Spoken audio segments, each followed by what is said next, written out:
ఆచి chicken masala. BJP నేతల్ని arrest చేయడం, అడ్డుకోవడం అమానుషమన్నారు బీజేపీ ఎల్పీ నేత మహేశ్వర్ రెడ్డి. రాష్ట్ర ప్రభుత్వ వైఫల్యానికి నిదర్శనమని, ఈ ప్రభుత్వం నిరక్షంగా ప్రవర్తిస్తోందని మహేశ్వర్ రెడ్డి ఆరోపించారు. బీజేపీ నేతలపై దాడులు చేసిన వారిపై చర్యలు తీసుకోకుండా బాధితులపైనే అక్రమ కేసులు పెడుతున్నారని మండిపడ్డారు మహేశ్వర్ రెడ్డి.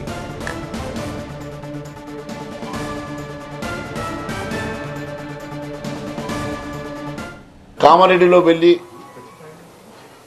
కామారెడ్డి స్థానిక ఎమ్మెల్యేని పరామర్శించడానికి బయలుదేరుతున్న మమ్మల్ని, నాతో పాటు మా శాసనసభ్యుల్ని, పార్టీ అధ్యక్షుడు రామచంద్రరావు గారిని నిన్న అరెస్ట్ చేయడం, నిన్న గృహ నిర్బంధం చేయడం, మరి గత 2 రోజుల నుంచి నన్ను గృహ నిర్బంధం చేసి బయటకు వెళ్లకుండా నిర్బంధించడం ఇది అమానుషం. పూర్తిగా రాష్ట్ర ప్రభుత్వ వైఫల్యానికి ఇది నిదర్శనమని తెలియజేస్తా ఉన్నాం. ఈ రాష్ట్ర ప్రభుత్వం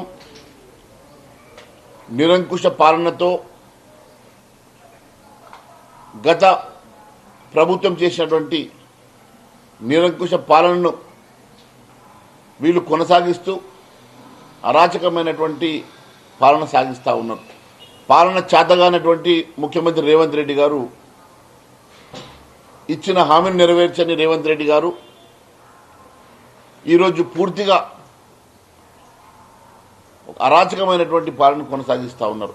కామారెడ్డిలో జరుగుతున్నటువంటి ఇన్సిడెంట్ మీద విచారణ జరపలేదు. మరి దాడికి పాల్పడే ప్రయత్నం చేసేటువంటి వారిని అరెస్టు చేయలేదు. అక్కడ దానికి వ్యతిరేకంగా భారతీయ జనతా పార్టీ నాయకుల్ని అరెస్ట్ చేస్తూ ఉన్నారు. బాన్స్వాడలో భారతీయ జనతా పార్టీ నాయకుల మీద దాడి చేసి, అమానుషంగా దాడి చేసేటువంటి వారిని వదిలేసి అక్కడ కూడా భారతీయ జనతా పార్టీ నాయకుల మీద అరాచకం చేస్తూ ఉన్నారు.